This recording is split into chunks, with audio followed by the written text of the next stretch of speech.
Wars aren't always fought on the battlefield. Sometimes they start in bank vaults, in ledger books, and in the invisible flow of money. Loans, interest, and debt can trigger conflicts that reshape nations. During the 19th century, European banks didn't just fund nations, they dictated their actions. Austria-Hungary, Germany, and France borrowed enormous sums for military buildup. Banks profited from debt, creating incentives for war. In many cases, they financed both sides. World War I illustrates how financial leverage can create war. Austria-Hungary borrowed heavily to strengthen its army, emboldening its aggression toward Serbia. Germany, backed by loans, supported Austria-Hungary. Russia borrowed from French banks to prepare militarily. These financial flows created dependencies, making war almost inevitable. Banks profited as loans were used to buy weapons, pay troops, and sustain the war economy.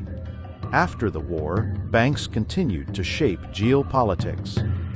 Germany's debt crisis and reparations were manipulated by international lenders, creating economic instability that eventually paved the way for political extremism and World War II.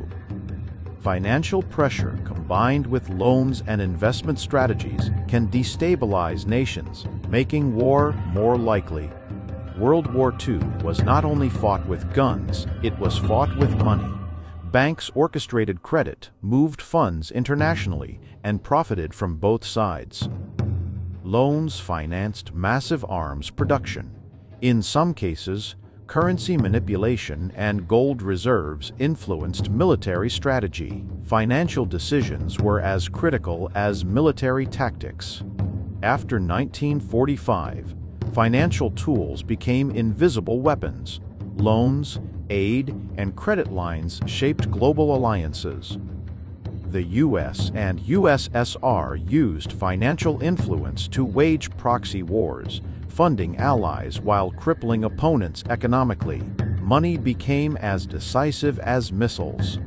Modern conflicts are often triggered or amplified by financial leverage. Loans, sanctions, and investment decisions create economic instability, which can lead to war. Control of resources like oil, backed by international banking systems, determines which nations have power and which fall into conflict. Wars are never just fought with bullets. Behind every battlefield lies a silent army, bankers, financiers, and brokers of power. After the fall of Saddam, Iraq's financial system was rebuilt, but money meant for reconstruction flowed through foreign banks, some of it slipping quietly into the hands of militias and warlords. In war-torn Syria, sanctions cut the banks off from the world. Yet the conflict economy adapted. Money moved through informal networks, funding both aid and arms under the same roof. In Ukraine, banks became weapons of influence.